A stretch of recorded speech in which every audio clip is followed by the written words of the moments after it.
Assalamualaikum warahmatullahi wabarakatuh.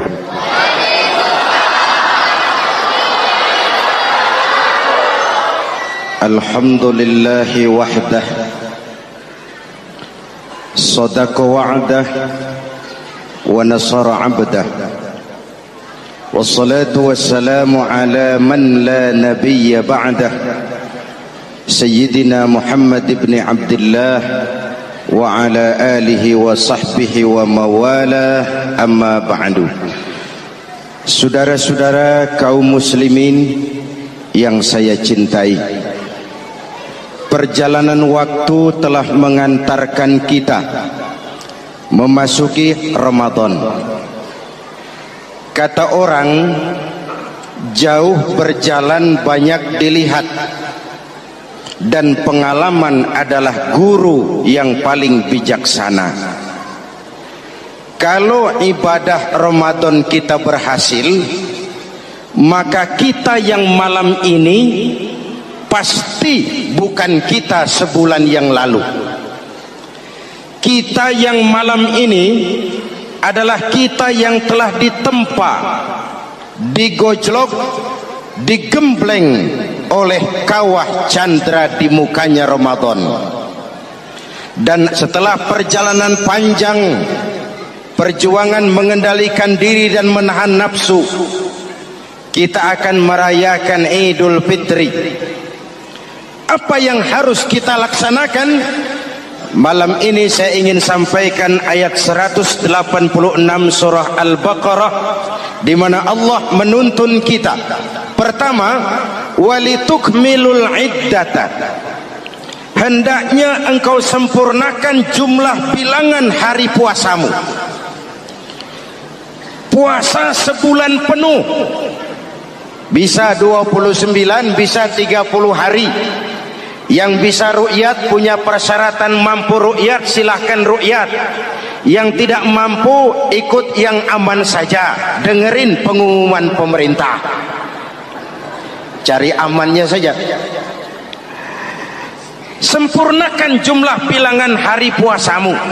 Sebab apa? Puasa itu macam-macam.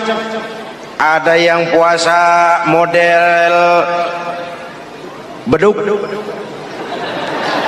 depan rapat, belakangnya kosong, cuman pembukaan. Ada juga yang pembukaan, pertengahan, dan penutupan. Ada juga yang penutupan saja, mau dapat Lailatul Qadar.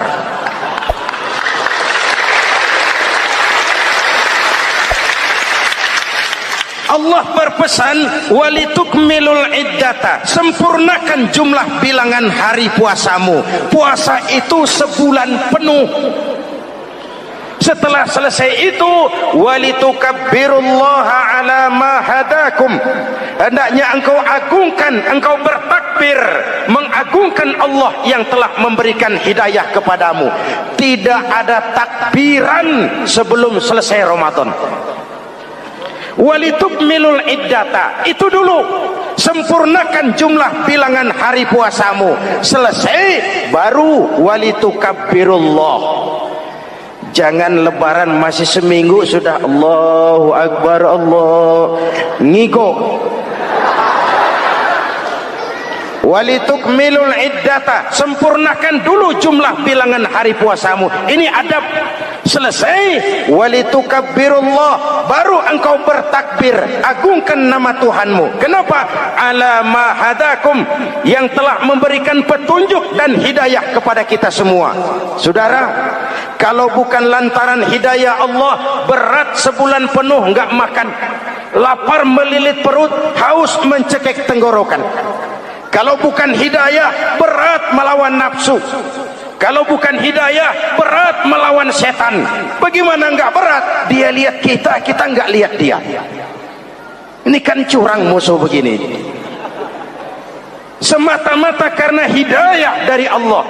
Intan paling mahal, mutiara paling berharga, tidak lain adalah hidayah. Saudara lihat dalam sejarah, kadang-kadang anak Nabi tidak dapat hidayah.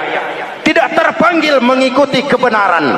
Kan'an anak Nabi Nuh, betul? Kadang-kadang bapak Nabi tidak dapat hidayah. Azar bapaknya Nabi Ibrahim. Ibrahim penegak tauhid, bapaknya produsen berhala. Kadang-kadang istri Nabi tidak mendapat hidayah, kafir, istrinya Nabi Lut. Kadang-kadang paman Nabi tidak dapat hidayah, ingkar, Abu Jahal, Abu Lahab, paman Nabi kita. Anak Nabi, bapak Nabi, istri Nabi, paman Nabi, hidayah tidak datang, mereka tidak terpanggil mengikuti kebenaran. Alhamdulillah, kita yang ponakan Nabi aja bukan.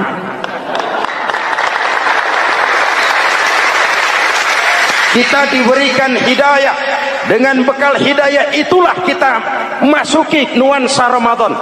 Berjuang melawan nafsu, membina takwa, melatih ridha. Dengan lapar melilit perut, dengan haus mencekik tenggorokan. Allahumma lakasumtu. Tuhan, untuk Engkau saya laksanakan ibadah ini. Oleh karena itu, jaga hidayah ini baik-baik, karena dia merupakan intan paling mahal, mutiara paling berharga dalam kehidupan kita. Diberikan kita kedudukan yang tinggi, alhamdulillah. Diberikan kita harta yang banyak, alhamdulillah.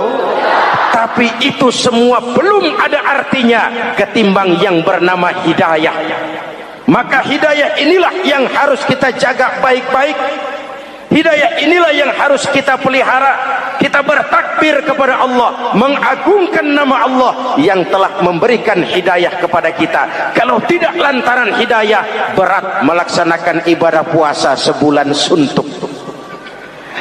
Dengan ibadah Ramadan, kita melakukan pemutihan vertikal.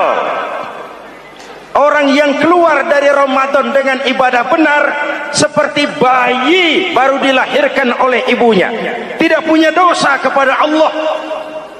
Idul Fitri, kembali kepada fitrah. Tapi kan kita tidak cuma punya dosa vertikal, kita juga punya dosa horizontal.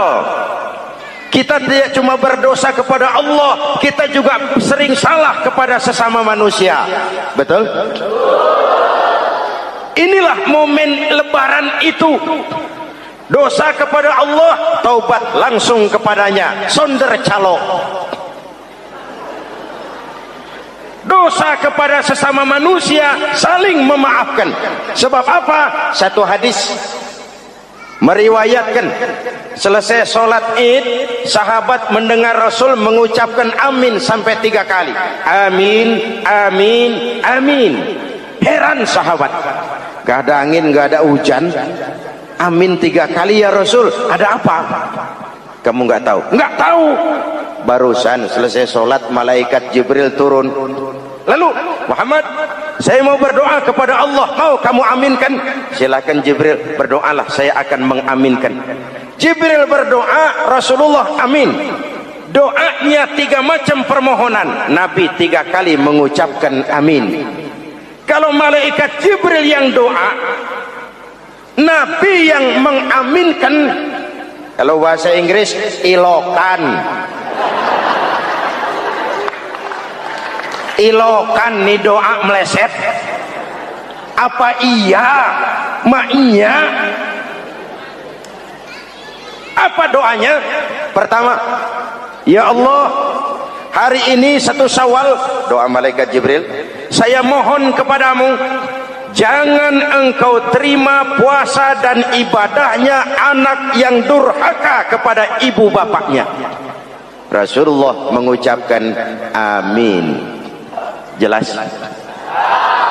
Belum tentu memang setiap kita orang tua, tapi pasti setiap kita anak. Jikalau anak punya ibu dan bapak, seorang anak yang puasa Ramadan, tarawih malam hari, bayar zakat, tadarus Al-Quran, jikalau sudah durhaka kepada kedua orang tuanya, didoakan oleh malaikat Jibril, diaminkan oleh Nabi, supaya puasa dan ibadahnya tidak diterima. Na'udzu. Maka selesai sholat Idul Fitri, tugas yang paling utama minta ridho ibu dan bapak. Satu. Yang kedua, ya Allah,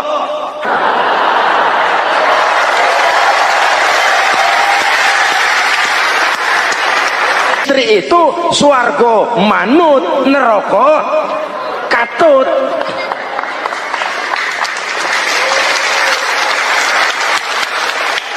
Yang ketiga, ya Allah, hari ini 1 Syawal, saya mohon kepadamu, jangan engkau terima puasa dan ibadahnya muslim yang tidak mau memaafkan sesama saudaranya muslim. Memberi maaf lebih berat daripada minta maaf, tapi memberi maaf lebih mulia daripada meminta maaf. Kalau kita sudah minta maaf, orang tidak mau memaafkan, itu tanggung jawab dia kepada Allah. Orang macam itu yang tidak mau memaafkan sesama saudaranya, didoakan agar puasa dan ibadahnya tidak diterima oleh Allah Subhanahu. Riwayat lain menceritakan, satu hari Nabi lagi kumpul dengan sahabat. Nabi tanya, saudara-saudara, atadruna manil muflis? Tahu nggak kamu siapa orang yang bangkrut, orang yang sial, orang yang celaka? Siapa? Macam-macam jawaban sahabat. Ada yang bilang, al-muflisu fina man la dirham lahu wala mata'. Menurut pendapat kami, orang yang sial, yang bangkrut, yang kagak punya duit. Apalagi mau lebaran kayak begini. Bangkrut bener, Bang. Kadang-kadang yang habis belanja pulang bukan langsung ke rumahnya, ngeneng-ngeneng di depan tetangganya, manas-manasin orang. Hadirin yang saya hormati, semua diukur dengan kacamata materi. Apa jawab Nabi? Bukan. Orang bangkrut bukan yang nggak punya duit. Orang bangkrut itu orang yang nanti di hari kiamat datang menghadap Allah dengan membawa pahala solat, pahala zakat, pahala puasa, karena di dunia rajin ibadah.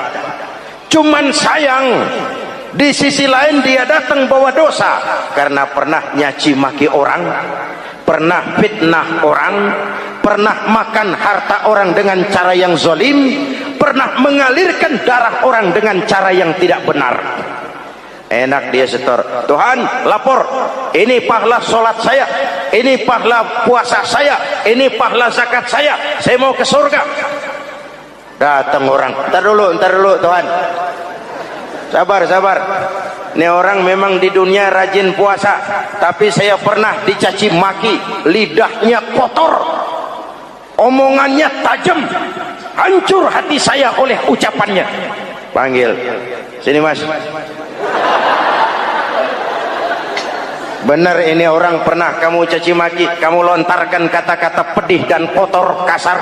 Iya, siniin pahala sholatmu, kasihin orang yang kau caci maki, kasihin. Selesai.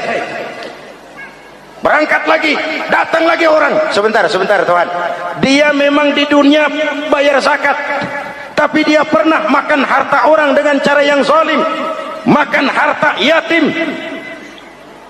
Jadi pengurus yatim, yatimnya lapar, pengurusnya yang pada kenyang.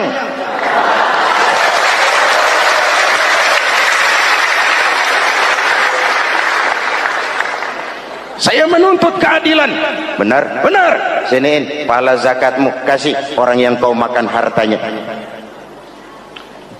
Kalau kebaikannya habis, yang nagih datang terus, apa yang terjadi? Dosa orang yang dia sakiti diambil, diberikan kepada dia. Bangkrut nggak? Pahala dipretelin, dosa dikasih. Modal boros, tagihan utang datang terus. Bangkrut bin bangpak alias sial dangkalan. Tahu sial dangkalan? Itu namanya udah jatuh ketiban ember. Jatuhnya sakit, ketiban embernya bonyok. Kita tidak ingin jadi manusia yang rugi dan bangkrut. Karena itu, jikalau ibadah Ramadan memperbaiki hubungan kita kepada Allah, maka Idul Fitri dengan silaturahmi lebarannya memperbaiki hubungan antar sesama manusia agar kita jangan termasuk golongan orang-orang yang bangkrut, karena cuma baik hubungannya kepada Allah tapi tidak baik hubungannya dengan sesama manusia. Ada orang yang pernah difitnah, ada orang yang pernah dicaci maki, ada orang yang pernah dijelek-jelekin, ada orang yang hartanya dia makan dengan cara yang zalim, ada orang yang dia alirkan darahnya, dia bunuh tanpa alasan yang benar. Itu semua akan jadi bebannya di akhirat nanti.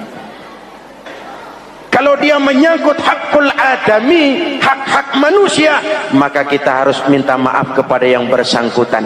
Rasul mengajarkan, ma min muslimaini yaltaqiyani fayatasafahani illa ghafarallahu dzunubahuma. Apabila dua orang Islam bertemu lalu bersalam-salaman, Allah hapuskan dosa yang terjadi di antara kedua orang itu. Jadi baik hubungan kita kepada Allah, jalur hablum minallah, dan baik juga hubungan kita dengan sesama manusia, hablum minan nas. Keduanya ternyata saling berkaitan. Saudara hadirin yang saya cintai, dengan begitu kita berusaha memperbaiki hablum minallah dan sisi lain hablum minan nas, agar kita tidak menjadi orang yang bangkrut di akhirat nanti. Bapak Ibu, saudara-saudara kaum muslimin yang berbahagia, memanfaatkan momentum Idul Fitri dalam kondisi negara kita sekarang ini. Indonesia kita ini kan masih sakit, betul? Multi krisis. Mula-mula kita ini kena krisis moneter, rupiah anjlok, dolar naik ke langit, sampai pernah April 97 dolar mencapai 17 ribuan dari 2.500. Apa enggak kolab? Itu pasti bukan mainan rakyat kecil. Mereka yang dapat kredit BLBI rame-rame borong dolar.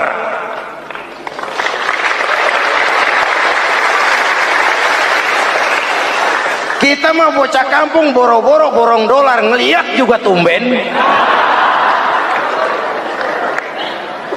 Akibat krisis moneter muncul yang lebih makro, krisis ekonomi. Perusahaan besar ambruk, konglomerat terpuruk, PHK di mana-mana, pengangguran meningkat, kriminal meningkat. Seiring dengan itu muncul yang lebih parah, krisis kepercayaan.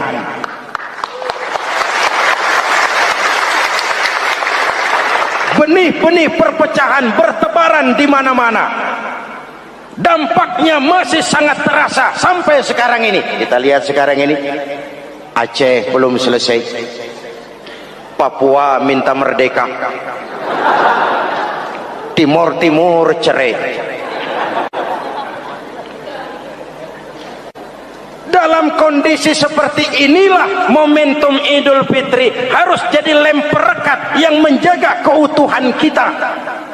Sampai Rasulullah berpesan, ini 3 pesan utama beliau yang saya sampaikan malam ini. Pertama, silman qata'ak, bersilaturahmilah kau kepada orang yang marah denganmu. Kalau orang baik kita baik lagi, pantas, memang mestinya begitu. Tapi bersilaturahmilah kepada orang yang marah denganmu. Kita harapkan lebaran nih yang silaturahmi jangan cuman kita rakyat di kampung, tapi yang ngaku atau diakui sebagai pemimpin, para elit politik di atas saling bersilaturahmi.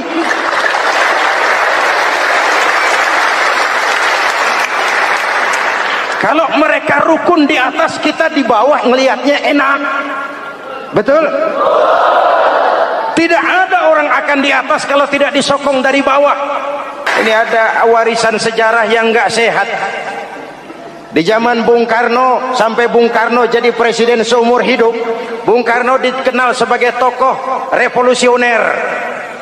Enggak sepaham sama Bung Karno, cepat-cepat dianggap ini kontra revolusi. PKI berontak, Bung Karno jatuh, muncul orde baru. Bung Karno disebut orde lama. Yang nggak cocok sama orde baru, wah itu orang orde lama. Lalu reformasi, orde baru lengser, jadi lagi alat yang nggak cocok sama golongannya. Oh, itu orang orde baru. Kapan selesai urusan? Kalau kita terjebak dengan budaya dendam, naik ini, babat itu, naik itu, sikat ini, kapan mau selesai? Rasulullah lahir di Mekah, perjuangannya dihambat, dicaci maki, dilontari kotoran onta, sahabatnya dibantai, diancam mau dibunuh, hijrah ke Madinah.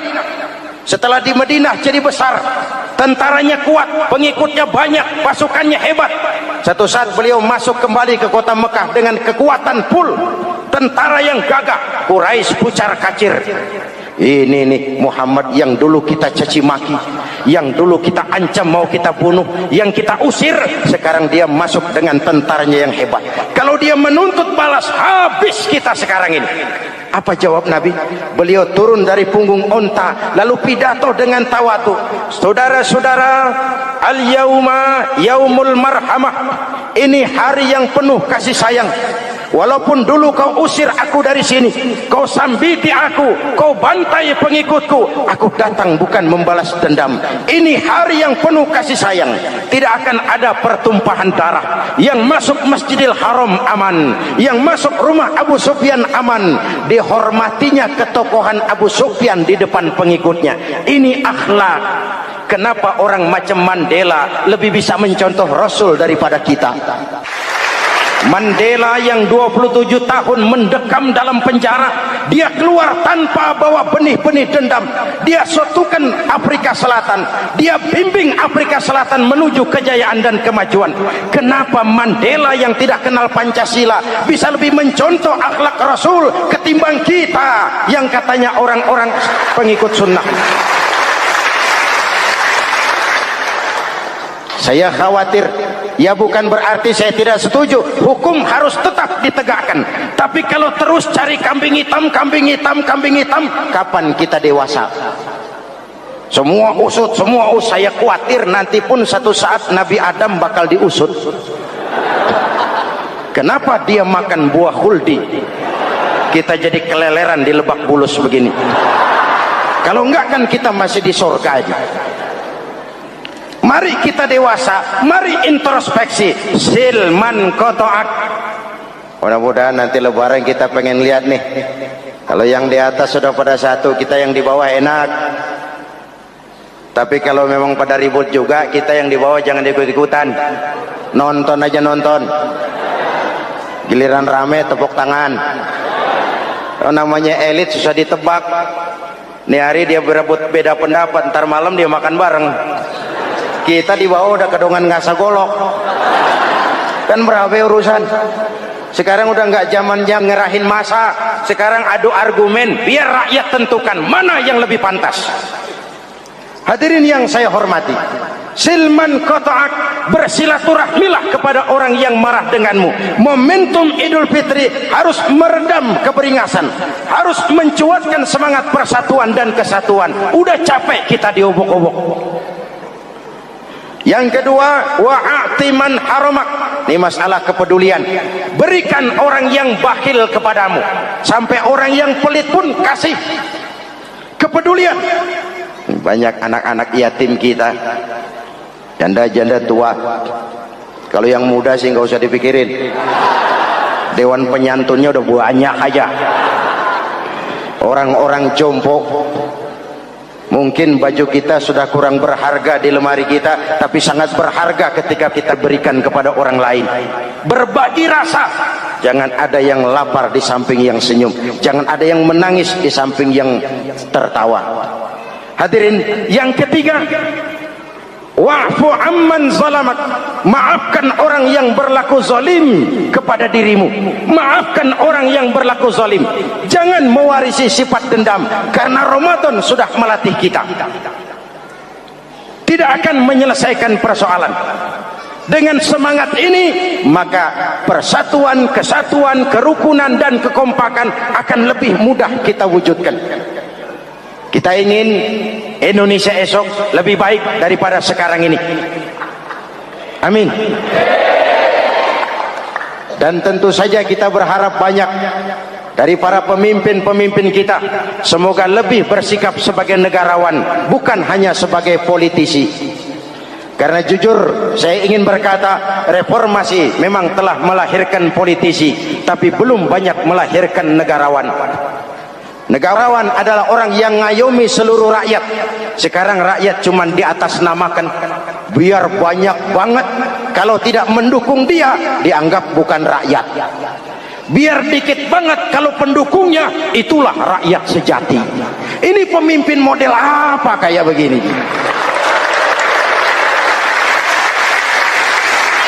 Ini kan mengkamuflase rakyat namanya. Oleh karena itu, mari sama-sama kita baca Fatihah. Kita niat, mudah-mudahan suasana sesudah Ramadan benar-benar kondusif, agar kita bangsa ini bisa keluar dari kesulitan besar yang kita hadapi sekarang ini. Para pemimpin kita semakin kompak dan bersatu, rakyat juga semakin terayomi. Ala hadhihi niyyah wa ila hadratin nabi. Al-Fatihah. Bismillahirrahmanirrahim. Alhamdulillah rabbil alamin, arrahmanir rahim, maliki yaumiddin.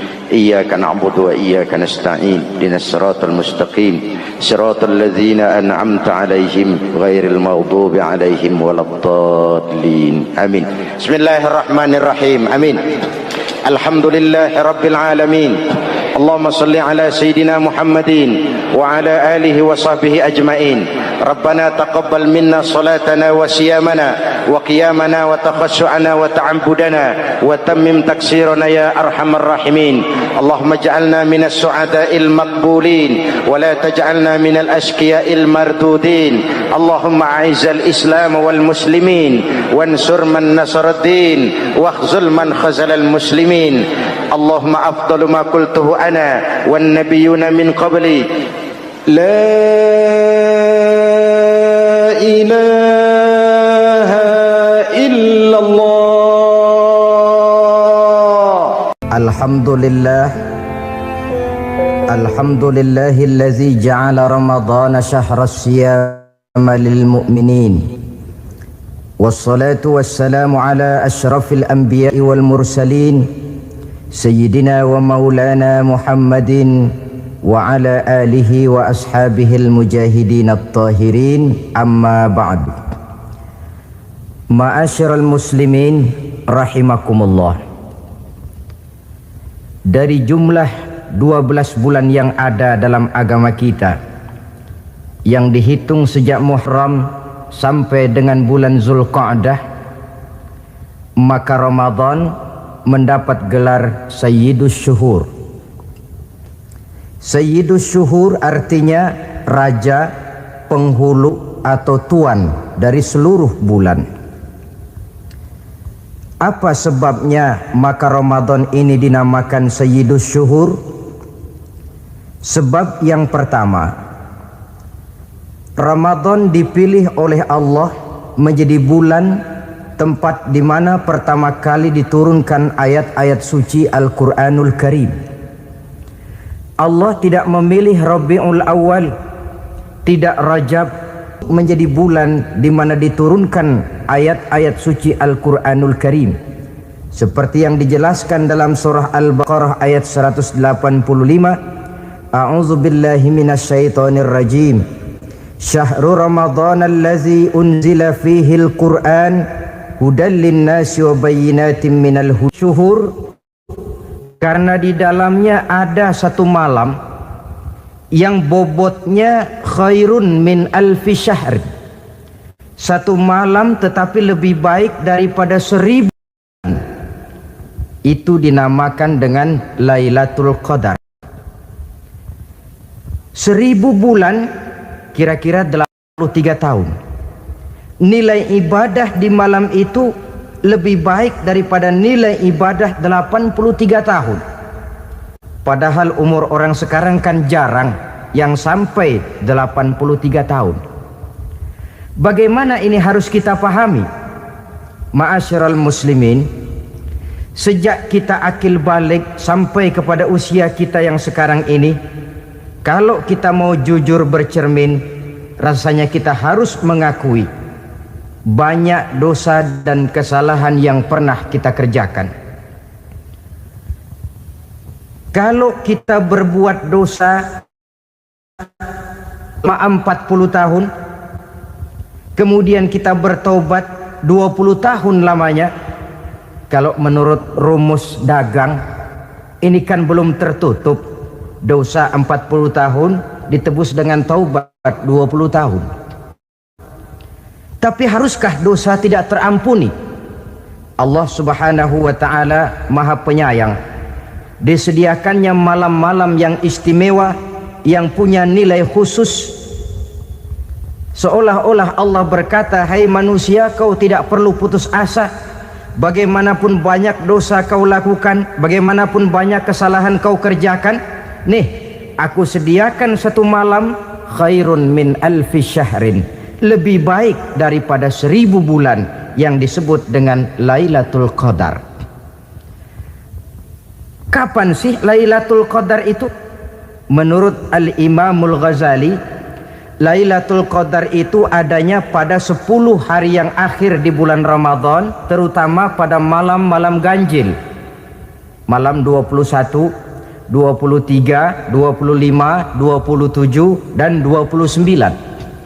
Tapi orang yang ingin menemukan Lailatul Qadar, dia harus sudah berjaga sejak awal Ramadan. Jadi nggak boleh pakai ilmu ngincer. Tahu ilmu ngincer? Tanggal 20 Ramadan nggak terawih, 21 terawih, 22 perek lagi, 23 masuk lagi, 24 nggak ke masjid. Temennya tanya, kenapa nggak ke masjid? Ini kan bukan malam ganjil, nggak turun Lailatul Qadar. Saya kira yang kayak begini dapatnya bukan Lailatul Qadar, boleh jadi Lailatul Qadar.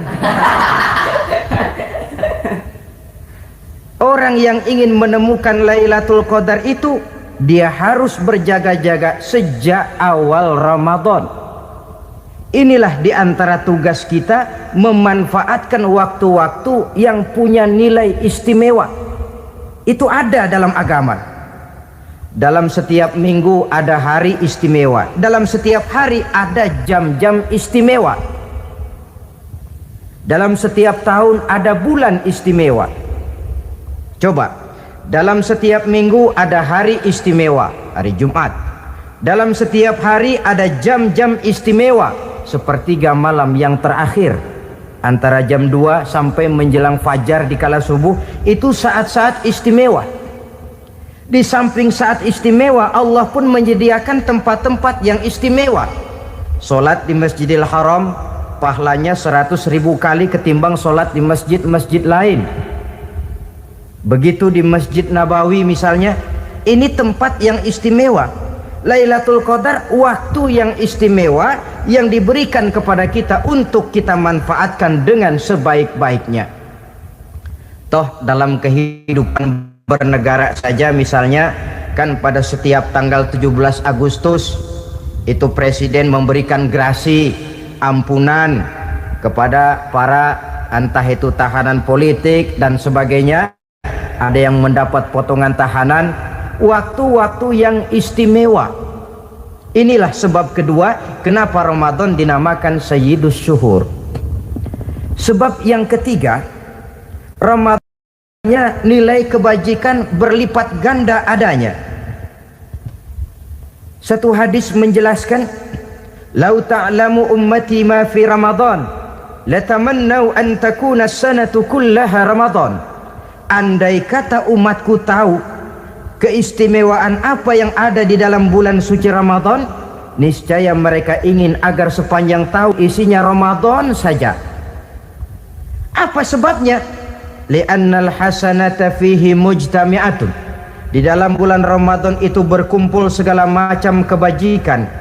Wa ta'atu maqbulatun. Segala perbuatan taat diterima oleh Allah. Wadda'awati mustajabatun, segala macam doa dan permohonan dikabulkan oleh Allah. Wadzunuba maghfuratun, dan segala macam dosa diampuni oleh Allah Subhanahu wa ta'ala. Berlipat gandanya nilai kebajikan yang kita kerjakan di bulan suci Ramadan. Itu sebabnya kata baginda Nabi, man fariha bidukhuli Ramadan haramallahu jasadahu 'alan niran.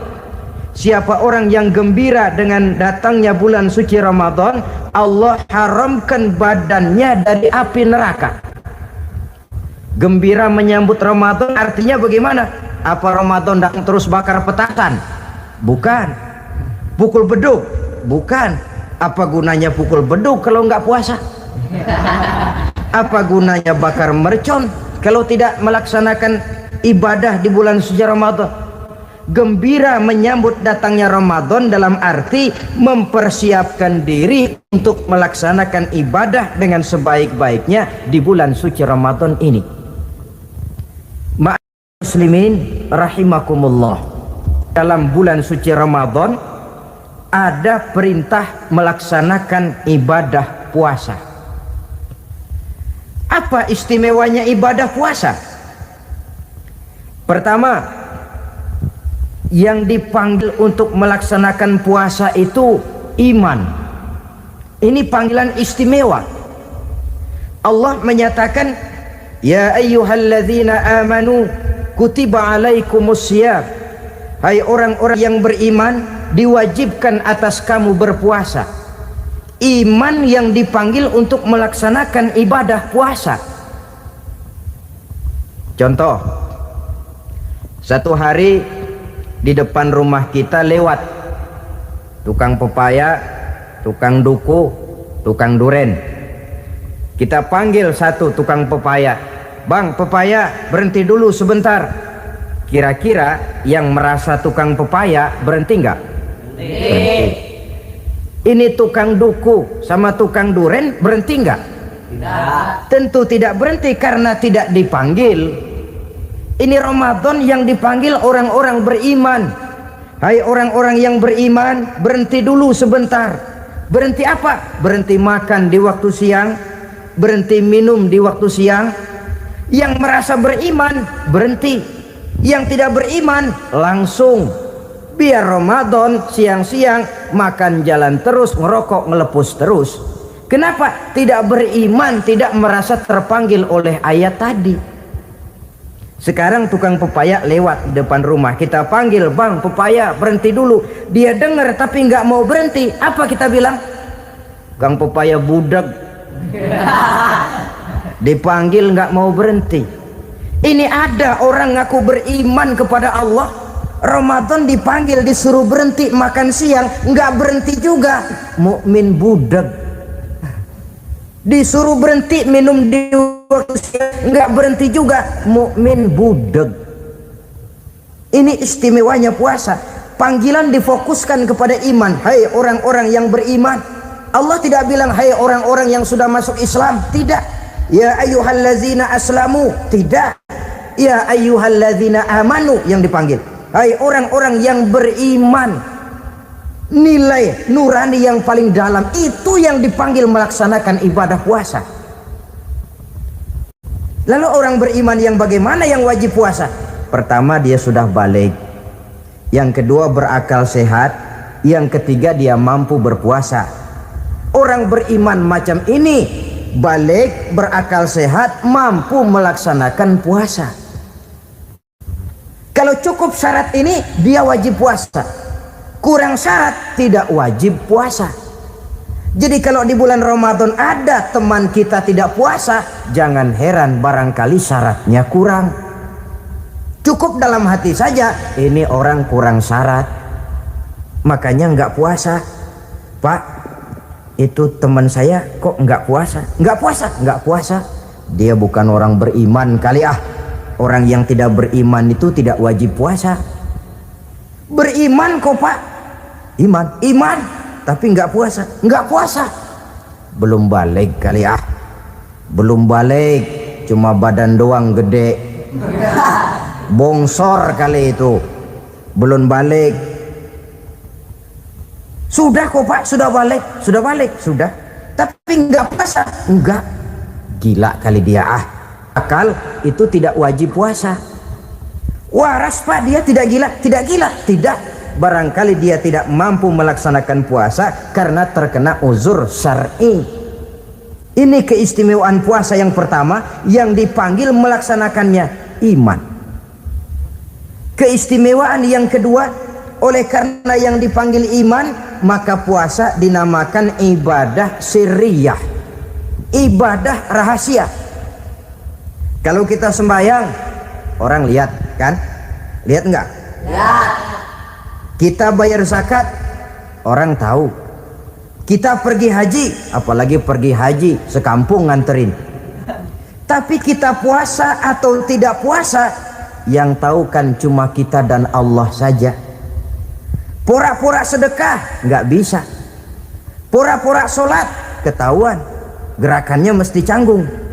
Pura-pura pergi haji, kemana perginya? Tapi pura-pura puasa gampang, namanya ibadah sirriyah. Bulan puasa jam 8 pagi makan, keluar rumah bibir lap yang kering, jalan lemesin dikit, ada angin belaga miring. Temennya tanya, lu lemas amat, gue lagi puasa nih. Orang lain bisa dibohongi, sebab puasa memang merupakan ibadah sirriyah yang tahu cuma kita dan Allah saja. Karena dia ibadah rahasia, puasa ini sulit terkena penyakit riya. Ibadah yang lain karena kelihatan orang gampang kena penyakit riya, to show only. Sholat karena kelihatan orang gampang kena penyakit riya. Karena saya jadi imam, misalnya di belakang saya lihat ada mertua, wah saya bikinlah sembahyang saya mantap-mantap, pakai serban, pakai siwak, bahasanya saya paseh-pasehin kayak orang 16 tahun di Mekah. Wah, ufali fardwal maghribi salasa raka'atin Allahu Akbar. Surahnya saya cari yang panjang-panjang, paling pendek sabbihis sama wadduha. Akibat apa itu? Riya, di belakang ada calon mertua. Tapi kalau sholat sendirian dalam kamar, boro-boro pakai serban dan siwak, kadang-kadang kaos kutang saja cukup.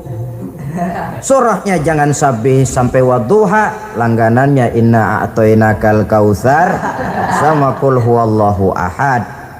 Karena sholat terlihat orang mudah kena penyakit riya.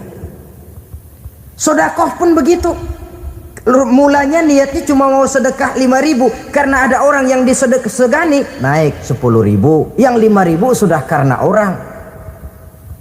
Jadi ibadah yang lain itu mudah terkena riya, tapi juga mudah dinilai orang. Kita bisa saja bilang itu orang sholatnya khusyuk ya. Kenapa? Kelihatan dari gerakannya. Itu orang hajinya mabrur ya. Kenapa? Kelihatan dari tingkah lakunya setelah pulang haji. Itu orang sedekahnya berani ya. Kenapa? Ketahuan dari jumlahnya. Ibadah yang lain bisa dinilai, tapi puasa nggak bisa dinilai. Tuh orang puasanya mantap bener ya. Kenapa? Beludah melulu. Itu bukan ukuran. Itulah sebabnya dia dinamakan ibadah sirriyah, ibadah yang abstrak, yang tahu cuma si pelaksana dan Allah saja. Ini keistimewaan puasa yang kedua.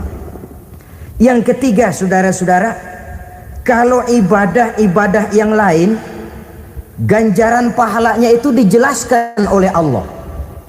Sedekah kalau ikhlas pahalanya begini, haji kalau mabrur pahalanya ini, sembahyang berjamaah pahalanya ini. Untuk puasa tidak. Puasa Allah cuma bilang as-siyamu li wa ana ajzi bihi. Puasa adalah untukku, aku yang akan membalasnya. Berapa besar balasannya tidak dijelaskan oleh Allah. Apa artinya ini? Kalau saudara kerja, mandor bilang, sampean kerja sama saya, gaji satu hari 5.000. Ketahuan kan, sehari 5.000. Kita bisa kong kaling kong, ada mandor rajin, nggak ada mandor kendor. Pokoknya sehari 5.000. Tapi kalau mandor cuma bilang, kau kerja sama aku, gajimu nanti aku yang atur. Tidak dijelaskan, nanti aku yang atur. Ini kan mestinya kita kerja hati-hati. Sebab apa? Mungkin gaji kita lebih besar dari jumlah 5.000 kalau kerjaan memuaskan. Mungkin tidak digaji sama sekali kalau kerjaan berantakan. Tidak dijelaskannya pahala puasa menjadi sugesti bagi kita untuk melaksanakan ibadah ini dengan sebaik-baiknya. Mungkin gaji sangat besar, mungkin tidak digaji sama sekali. Sebab kata Nabi, kam min shaimin laisa lahu min siyamihi illa al-ju' wal 'ajz. Berapa banyak orang puasa, dia tidak memperoleh apa-apa dari puasanya kecuali lapar dan haus saja. Puasa sah, kewajiban gugur, nilai 0. Tidak dapat apa-apa kecuali lapar dan haus. Jadi inilah keistimewaan daripada ibadah puasa. Saudara hadirin yang saya hormati, kemudian apa sih perlunya kita melaksanakan ibadah puasa ini? Pertama, kita perlu melaksanakan ibadah puasa agar dalam hidup ini kita bisa mengendalikan hawa nafsu. Perut besar, tempat bersarangnya energi yang melahirkan gerak dan merupakan kendaraan utama daripada iblis. Mudah menimbulkan rangsangan yang namanya syahwat. Kalau itu kita kendalikan, maka langkah hidup ini akan menjadi lurus karenanya. Benar kalau Nabi menyatakan, Iza jaa Ramadan futihat abwabus sama wa ghulliqat abwabun nar wa sufsidatis sayatin. Apabila datang bulan suci Ramadan, dibuka pintu langit, dibuka pintu surga, ditutup pintu neraka, dan diikat setan-setan itu. Siapa yang ikat setan? Puasa kita. Dengan puasa kita mengendalikan nafsu. Kalau nafsu kita kendalikan, setan nggak berkutik. Jadi yang mengendalikan nafsu itu nilai puasa. Nafsu terkendali, setan terikat. Kalau puasa, kalau nggak puasa, setannya ngebludak. Jadi jangan digambarkan, wah kalau bulan puasa setan dirantai. Rantainya kayak apa? Yang rantai siapa? Arti setan diikat di sini ialah nafsu dikendalikan. Dengan apa? Mengatur makan dan minum. Puasa kan sebenarnya logikanya mengatur perpindahan waktu makan dan minum saja. Apabila perut besar ini teratur demikian rupa, syahwat tidak menggelegak, dia terkendali. Dengan hidup pandai mengendalikan nafsu, iblis tidak berdaya dan tidak berkutik. Ma'asyiral muslimin rahimakumullah, Nabi bersabda, la yu'minu ahadukum hatta takuna hawahu taba'an lima ji'tu bih. Belum sempurna iman kamu kalau nafsumu belum ikut apa yang aku bawa. Yang dibawa Nabi tidak lain daripada syariat, termasuk di dalamnya pelaksanaan ibadah puasa. Karena itu saya pesan kepada seluruhnya, jangan kalau puasa kayak orang ngancem. Siang bisa mengendalikan nafsu, tapi begitu maghrib berbunyi, nafsu sudah tidak terkendalikan lagi. Itu namanya puasa orang ngancem. Kayaknya biarin siang gua tahan, ntar lo maghrib. Begitu maghrib berbunyi, sudah macam bendungan pecah. Semua isi meja pindah ke perut. Akhirnya kalau siang dia setengah mati kelaparan, habis buka setengah mati kekenyangan. Dua-duanya jelek. Kalau sudah kekenyangan, yang enak kan ngukur balik. Tidur. Maghrib liwat, isya out, tarawih boten. Temennya nyamper ke masjid yuk tarawih duluan deh, gua kenyang bener nih. Kenyang. Berbuka itu yang bagus pakai etik ya, etika buka itu. Maghrib berbunyi, cukup seteguk air 3 butir korma atau sepotong kue. Sholat maghrib.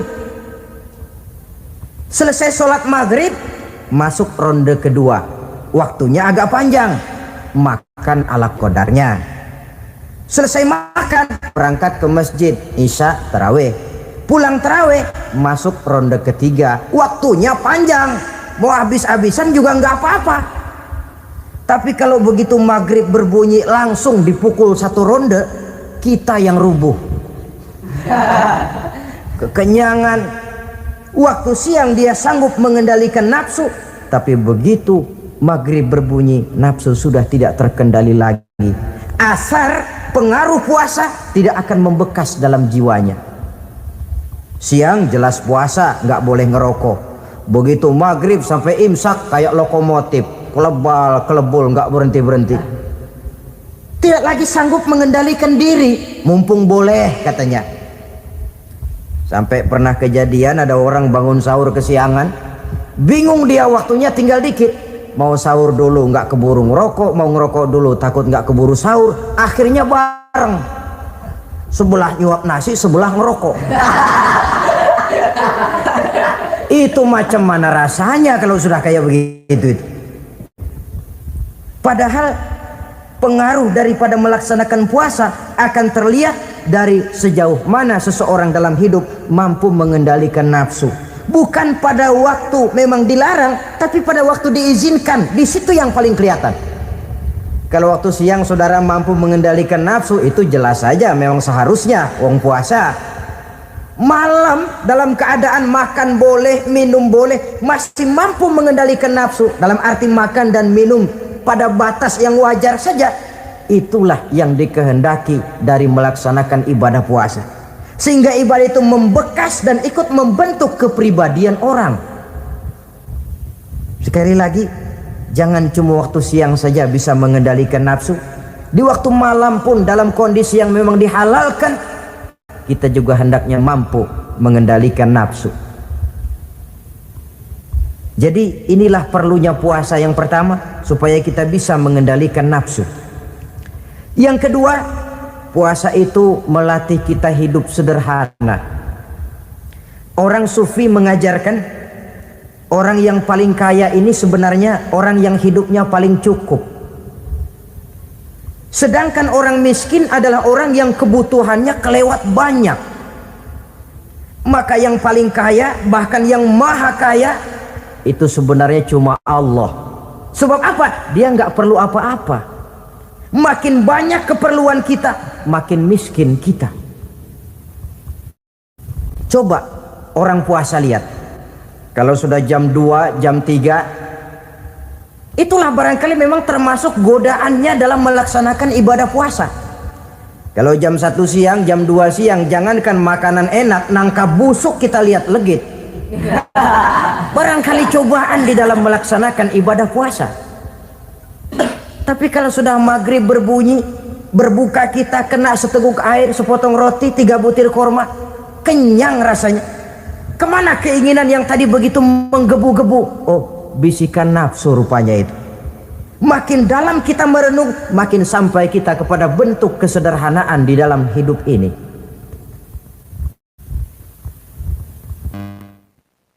Jadi ibadah puasa membentuk pribadi seorang muslim untuk jauh daripada sifat tamak bin rakus alias rakah. Tamak itu berasal dari kalimat toma dalam bahasa Arab yang sifatnya sudah terukir dari hurufnya. Huruf to, tengahnya bolong. Huruf mim, tengahnya bolong. Huruf ain, mulutnya mangap, perutnya gede. Jadi orang tamak macam itulah. Apapun yang diberikan Allah tidak pernah ada cukupnya dan tidak pernah ada syukurnya. Sehingga Nabi menjelaskan, lau anna libni adam wadiyani min zahabin labtagha lahuma thalisan wa la yamla'u jawfa ibna adam illa turab. Andai kata manusia mempunyai 2 buah ladang yang seluruhnya emas, tidak usah kepalang tanggung, ladang emas, 2 ladang, semuanya ladang emas, dia tidak akan puas, dia akan mencari lagi ladang yang ketiga. Wala yamla'u jawfa ibn Adam illa turab. Mulut manusia ini memang tidak akan pernah penuh kecuali kalau sudah diisi dengan tanah. Kapan diisi dengan tanah? Kalau sudah menghadap ke arah kiblat di liang lahat, nah itu baru mulut udah nggak ngerawil, diam, tenang, kalem, diisi dengan tanah. Dengan demikian kita lihat bahwa puasa makin kita hayati, makin dekat kita kepada kesederhanaan di dalam kehidupan ini. Islam tidak melarang orang untuk kaya, untuk punya harta. Yang dilarang ialah sifat rakus, serakah, dan tamak. Karena ini akan membuat orang melakukan segala macam cara, ingkar kepada nikmat Allah, tidak pandai bersyukur, pandangan matanya selalu diarahkan ke atas. Dikala hidupnya sudah serba cukup, dia masih merasa kurang. Sebab itu dia selalu kurang. Dia sudah kaya tapi masih merasa miskin saja, maka hidupnya pun miskin terus. Saudara-saudara ma'asyiral muslimin, ini hikmah yang kedua kenapa kita perlu puasa. Yang ketiga, puasa itu melatih kita cinta kepada fakir miskin, orang-orang yang tidak mampu, yang memerlukan pertolongan. Bagaimana caranya? Dunia pendidikan berkata bahwa pendidikan akan lebih berhasil kalau bersifat audio visual. Mengajar anak berenang, bawa ke kolam. Mengajar anak naik sepeda, berikan sepedanya. Mengajar orang cinta fakir miskin, rasakan apa yang dirasakan oleh fakir miskin. Apa itu? Lapar, haus. Kan nggak bisa ngajarin anak berenang teori saja, ke kolam nggak pernah. Teori hafal luar kepala, gaya dada begini, gaya 200 meter begini, gaya kupu-kupu begini, gaya bebas begini. Teori hafal, ke kolam nggak pernah. Sekali terjun gaya batu, sudah nggak timbul-timbul lagi. Nggak bisa ngajar anak naik sepeda cuma teori saja, sepedanya tidak pernah diberikan. Hafal teori, bab 1 pegang setang, bab 2 dorong, bab 3 kaki kanan naik pedal kanan, bab 4 genjot. Hafal teori, megang sepeda nggak pernah. Begitu dikasih sepeda dia naik, habis tukang bakso. Pun mendidik orang cinta kepada fakir miskin tidak bisa cuma lewat seminar, kongres, penataran, indoktrinasi. Diadakan simposium, seminar, diskusi supaya orang cinta kepada fakir miskin, tapi yang bicara orang kenyang semua. Bagaimana hati ini mau peka? Islam itu nggak usah banyak teori lah, rasakan saja lapar haus, enak nggak? Kalau kau tahu lapar dan haus tidak enak, kau lapar haus cuma sebentar, habis maghrib laparmu hilang, hausmu hilang. Bagaimana saudara-saudaramu muslimin yang terkapar di kolong-kolong jembatan, yatim piatu yang hidup terlunta-lunta, perempuan-perempuan tua hidup miskin, anak pun banyak perlu uluran tangan. Lapangan kerja sulit, persaingan hidup makin tajam, meringkuk mereka di sudut-sudut kehidupan. Beratap langit, beralas bumi, tanpa tahu kapan hidup dan nasibnya akan berubah. Di situ pekalah hati untuk hidup tidak cuma buat kepentingan diri dan perut sendiri saja, tapi mampu memberikan pertolongan sesuai dengan kemampuan kepada mereka yang memang memerlukan. Sebuah hadis menyatakan, irhamu ahlal ardi yarhamkum man fis sama. Sayangilah apa yang ada di permukaan bumi, nanti yang di langit akan sayang kepadamu. Si kaya sayang kepada yang miskin lalu menolongnya, yang alim sayang kepada yang awam lalu membimbingnya, yang pemimpin sayang kepada rakyat lalu melindunginya. Yang di langit akan sayang kepada kita, akan turun rahmah berlimpah, akan tercipta keberkahan dan ketenangan dalam hidup.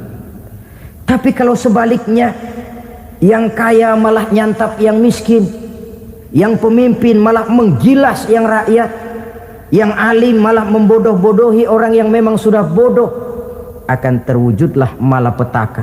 Bukan rahmah yang turun dari langit, tapi azab akan menimpa kita semua. Orang yang menghayati lapar, menghayati haus, akan timbul kepekaan sosial. Hidup tidak cuma untuk diri sendiri saja, tapi mampu melihat lingkungannya. Yang keempat, kita perlu puasa untuk menumbuh sifat jujur dan disiplin. Coba lihat, kalau tengah hari bulan puasa, andai kata saudara masuk ke dalam kamar seorang diri, saudara kunci dari luar, lalu saudara makan, tidak seorang pun tahu.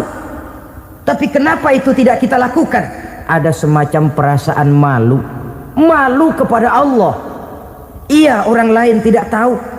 Iya, manusia bisa saya bohongi, tapi Allah. Atau umpamanya waktu sholat zuhur, saudara sholat zuhur di masjid, umpama ketika ngambil air wudhu, giliran ke kemur, saudara korupsi dikit aja, telan. Jangankan orang lain, teman wudhu sebelah pun tidak tahu itu. Tapi kenapa tidak mau kita lakukan? Rasa malu kepada Allah. Di sini sumber nilai timbulnya kejujuran dan disiplin. Bukan berupa undang-undang mati yang dipaksakan dari luar, tapi timbul dari dalam jiwa dan nurani kita sendiri. Sikap jujur dan disiplin. Yang terakhir, kita perlu puasa untuk memelihara kesehatan. Kata Nabi, sumu tasihhu, berpuasalah kamu, badanmu akan sehat. Sebab apa? Saya katakan tadi, semua energi dihasilkan dari perut besar sini. Itu makanan yang kita makan, mulai dari keju sampai singkong, mulai dari hamburger sampai combro, masuk perut besar, digiling, lalu ditransfer ke seluruh tubuh oleh perut besar ini. Mekanisme kerjanya persis pabrik besar yang kalau kita hayati, Allahu Akbar, fatabarakallah ahsanul khaliqin. Ini tangan supaya kuat kerja perlu vitamin apa? Kirim ke tangan. Mata supaya awas perlu vitamin apa? Kirim ke mata. Bibir supaya nggak pecah perlu vitamin apa? Kirim ke bibir. Oleh perut besar ditransfer ke seluruh tubuh. Sisanya yang nggak perlu keluar jalan belakang. Kalau perut besar ini terus-menerus bekerja, ibarat mesin diporsir, dia akan cepat rusak. Maka datang bulan Ramadan, perut besar itu jangan terlalu diporsir, diberikan tenggang waktu istirahat. Sehingga Nabi memberikan jaminan, sumu tasihhu, berpuasalah kamu, pasti kamu akan sehat. Buktinya orang mati kelaparan banyak, tapi yang mati karena puasa, kalau puasanya betul, nggak ada. Maka Islam itu agama yang sesuai dengan fitrah, ya. Buktinya apa? Puasa wisol itu bukan saja tidak boleh, tapi haram. Puasa wisol artinya puasa nyambung, dari pagi sampai maghrib sampai malam sampai besok pagi lagi terus-terusan puasa, haram, karena itu bertentangan dengan fitrah. Islam tidak, cukup dari waktu imsak sampai datang waktu maghrib. Kenapa? Menurut perhitungan itu sesuai dengan daya kemampuan maksimal manusia. Sudah diukur itu. Wong Allah yang bikin manusia kok. Jadi kalau Allah perintah puasa, itu sudah dalam kemampuan daya tampung dari kapasitas yang dimiliki manusia. Orang mati kelaparan banyak, yang mati karena puasa nggak ada. Belum pernah saya dengar ada warta berita, sari berita-berita penting dalam siaran ini, gara-gara bulan puasa orang Islam pada mati. Nggak ada. Yang mati kelaparan banyak, tapi yang mati karena puasa tidak ada. Nabi menjamin, sumu tasihhu, berpuasalah kamu, pasti badanmu akan sehat. Ma'asyiral muslimin, kalau sudah tahu kita apa perlunya kita berpuasa, pembicaraan akan saya lanjutkan bagaimana seharusnya kita puasa. Puasa yang ideal itu yang bagaimana? Al-Imamul Ghazali menjelaskan, orang yang puasa itu ada 3 macam. Pertama, saumul awam, puasanya orang kebanyakan. Orang macam ini merasa sudah puasa asal tidak makan, tidak minum, puasa sudah. Pokoknya tidak makan, tidak minum, itulah puasa. Ini puasanya orang awam. Matanya tidak pernah puasa, kupingnya tidak puasa, kakinya tidak puasa, tangannya tidak puasa. Ini puasa orang awam kebanyakan. Hasilnya tidak mustahil seperti yang dikatakan Nabi tadi. Berapa banyak orang puasa tidak mendapat apa-apa dari puasanya kecuali lapar dan haus. Puasa sah, kewajiban gugur, nilai 0. Kan rugi ibadah semacam itu. Sebab jangan lupa, yang membatalkan itu kan dua. Ada yang membatalkan pahala puasa, ada yang membatalkan puasa. Bedanya apa? Kalau puasa batal, pahala jelas batal. Tapi kalau pahala yang batal, puasanya mungkin sah, kewajibannya gugur, tapi pahala tidak ada. Kalau yang membatalkan puasa sih umumnya kita bisa jaga itu. Sebab apa? Masalahnya konkret, kelihatan. Apa yang membatalkan puasa? Misalnya makan dan minum yang disengaja walaupun sedikit, batal. Sedikit tapi sengaja tidak mengenyangkan, batal. Namanya pentol korek yang kecil itu, sengaja telan waktu puasa, batal. Kan sedikit pak, nggak kenyang kok. Sengaja itu yang bikin batal. Tapi kalau tidak sengaja seperti lupa, itu tidak batal. Misalnya hari pertama puasa, habis sembahyang subuh tidur, bangun jam 8, lupa kebiasaan, langsung aja nyerbu ke dapur. Dapat sepiring setengah, ingat, astagfirullah, lagi puasa, betul. Setelah ingat bagaimana? Yang masih ada di mulut keluarkan, berkemur, lanjutkan puasanya, sah. Perkara sepiring setengah yang udah kadang masuk bagaimana pak? Itu rezeki. Lawang orang lupa itu kan jenis yang ma'fu anhu, jenis yang dimaafkan. Makan dan minum yang disengaja walaupun sedikit, batal puasanya. Apalagi muntah yang disengaja, batal puasa itu. Ukuran sengaja kan kita tahu. Apalagi hilang akal seperti gila atau pingsan, batal puasa. Apalagi hubungan suami istri di waktu siang secara sengaja, batal. Kalau sengaja. Kalau nggak sengaja, enggak. Namanya nggak sengaja. Umpamanya saya nggak sengaja pak, tahu-tahu udah nyampe situ, gimana? Ya nggak batal, cuma begitu ingat, buru-buru selesai mandi, lanjutkan puasanya, sah. Jangan begitu ingat sih ingat pak, puasa cuman tanggung. Nah, ini tanggung ini yang bikin jadi batal. Dan jangan lupa, orang yang membatalkan puasa karena hubungan suami istri, dendanya paling berat. Seorang sahabat pernah lapor, halaktu ya Rasulullah, ya Rasul, celaka saya. Ma ahlaka, apa yang bikin kamu celaka? Saya lagi puasa Ramadan ya Rasulullah, saya nggak tahan. Lalu saya nyelonong sama istri saya, pengantin baru ini rupanya. Nyelonong bagaimana? Ya nyelonong.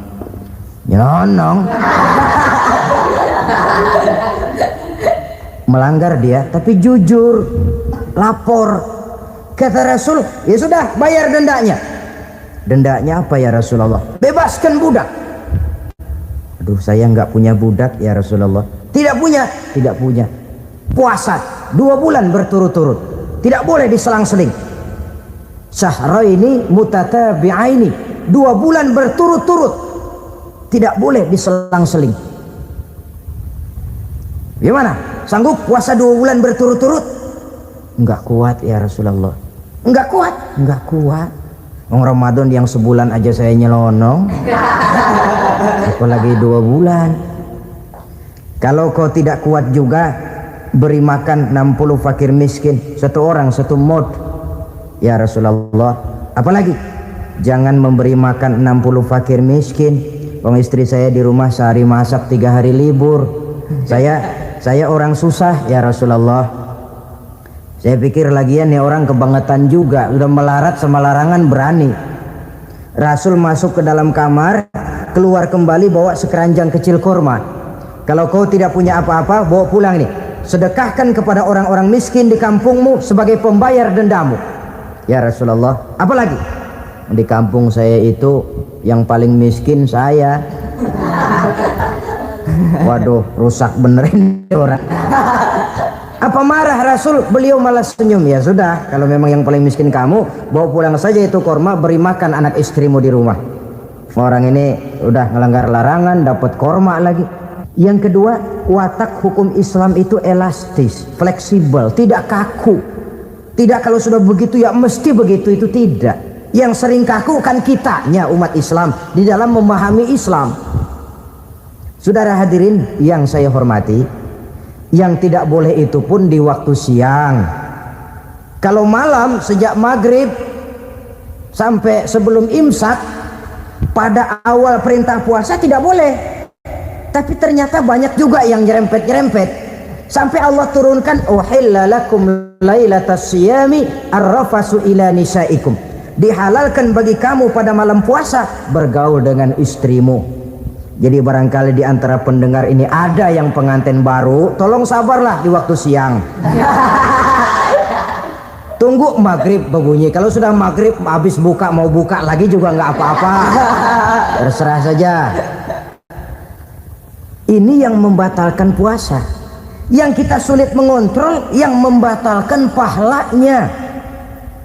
Apa misalnya? Ngomong-ngomongin orang. Puasa, ngomongin orang jalan terus. Itu ya tetangga kita. Kenapa emang? Oh, anu. Kita sih bukan ngomongin orang ini. Bukan ngomongin orang katanya. Ngomongin tuyul. Anu. Bohong. Orang puasa bohong, apa puasanya batal? Tidak. Puasanya sah. Yang batal mungkin pahalanya. Saudara-saudara ma'asyiral muslimin rahimakumullah. Mata, terutama di kota-kota besar, menjaga mata ini kadang-kadang kita nggak pengen lihat tapi kelihatan. Sebab itu memang yang tidak boleh ngeliatin. Kalau kelihatan lain, kelihatan itu kan rezeki. Orang kita nggak mau tapi kelihatan. Yang kelihatan itu sebentar. Kata Imam Ali, nazaratul ula laka wasaniyatu alaika. Pandangan pertama untukmu, yang kedua atasmu. Jadi begitu kelihatan, ya sudah. Jangan kelihatan tapi manteng aja nggak mau. Ya ini mantengnya ini yang jadi urusan. Saudara hadirin yang saya hormati, dengan kata lain,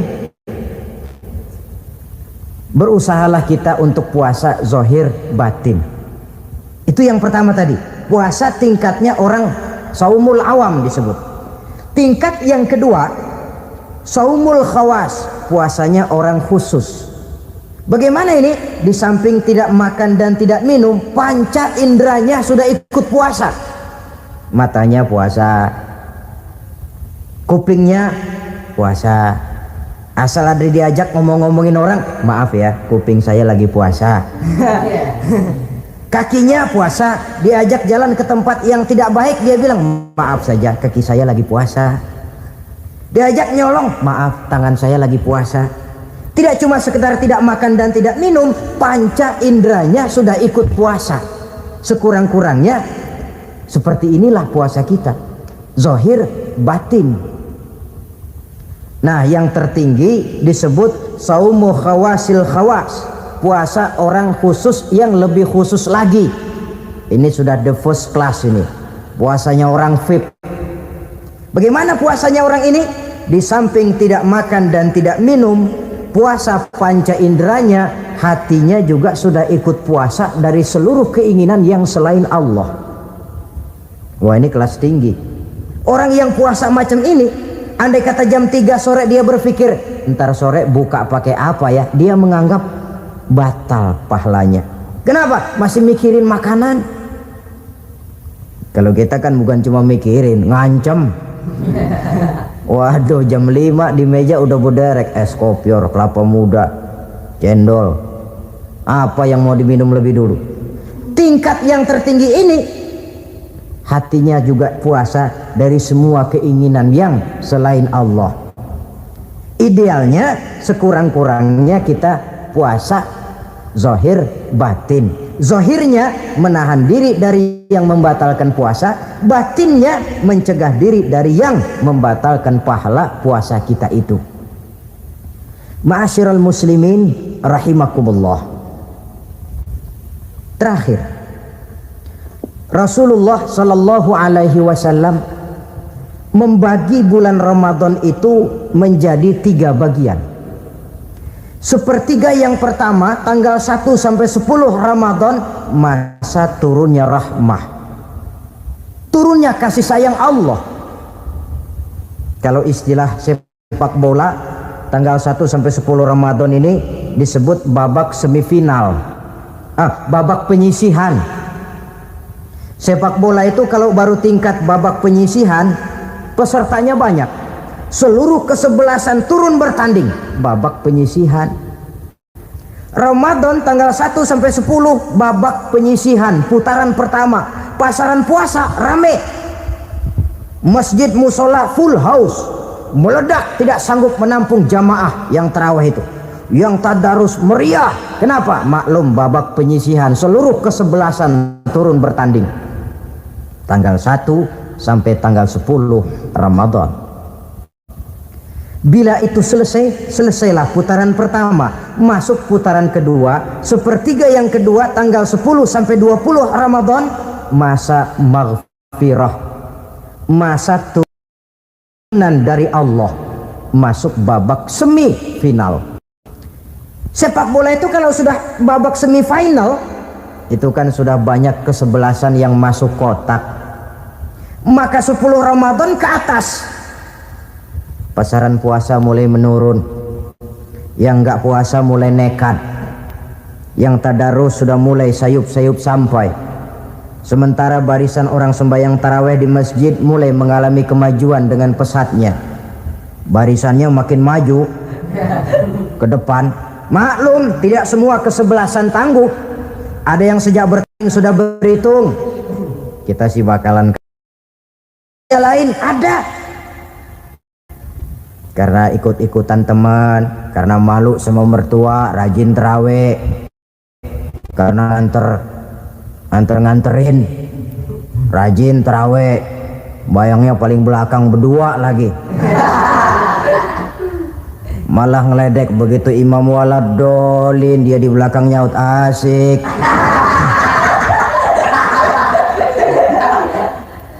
Yang kayak begini ini sudah nggak bakal tahan lama, akan gugur di babak semifinal. Puncaknya putaran terakhir tanggal 20 sampai akhir Ramadan, masa itkun minan nar, masa pembebasan dari api neraka, masuk babak final. Kalau sudah babak final, ya pesertanya nggak banyak sudah. Ramadan tanggal 20 ke atas babak final, pesertanya nggak banyak. Sebab apa? 20 Ramadan ke atas pikiran orang sudah bercabang itu. Yang punya kampung sudah siap-siap mau pulang mudik, lebaran di buah kampung, puasa kayak enggak, yang penting pokoknya lebaran. Yang pegawai negeri gajinya kecil, anaknya banyak, palanya ngebet. Yang belum punya sepatu, belum punya baju, macam-macam problem, sehingga konsentrasi ibadah menurun. Padahal Nabi sangat menganjurkan tingkatkan ibadah, la siyama fi asril awakhir, lebih-lebih pada hari 10 yang akhir, tanggal 20 sampai akhir Ramadan.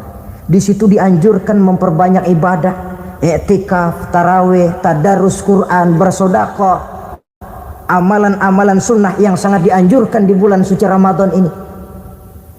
Nah, mereka yang keluar sebagai finalis Ramadan, Allah Subhanahu wa ta'ala berkenan memberikan piagam penghargaan. Di atas piagam itu tertulis dengan nyata, ghufira lahu ma taqaddama min zambihi. Pemegang piagam ini dinyatakan keluar sebagai finalis Ramadan, kepadanya diberikan penghargaan dengan jaminan ampun terhadap seluruh dosa yang pernah dia kerjakan, sehingga dia keluar Ramadan masuk 1 Syawal seperti bayi baru dilahirkan oleh ibunya, bersih tanpa dosa karena sudah dibersihkan oleh ibadah Ramadan, sehingga masuk Syawal dia rayakan Idul Fitri, dia pantas mengucapkan minal aidin wal faizin. Minal aidin artinya semoga kita termasuk orang yang kembali kemana? Kembali kepada fitrah, seperti bayi baru dilahirkan oleh ibunya, tidak punya dosa kepada Allah karena sudah dibersihkan oleh ibadah Ramadan. Ini orang yang finalis, puasanya betul, tarawihnya betul, pantas mengucapkan minal aidin. Dan kalau tarawih cuma 2 malam, puasa 3 hari, Lebaran paling rajin, Mas minal aidin ya, minal aidin. Nggak tahu diri lo, minal aidin dari mana? Saudara hadirin, dosa kepada Allah bersih oleh ibadah Ramadan, tinggal dosa kepada sesama manusia berhalal bihalal di hari raya Idul Fitri. Nah, inilah pembicaraan kita pada pertemuan kali ini, dengan harapan mudah-mudahan ibadah kita diterima Allah, kita keluar sebagai finalis yang pada akhirnya masuk ke dalam kelompok minal aidin wal faizin, orang yang kembali suci kepada fitrah dan orang yang beruntung. Dengan semangat inilah kita rayakan Idul Fitri, hari raya kembali kepada fitrah. Terima kasih banyak atas segala perhatian, mohon maaf atas segala kekurangan. Usikum wa nafsi bitaqwallah. Wassalamualaikum warahmatullahi wabarakatuh. Waalaikumsalam.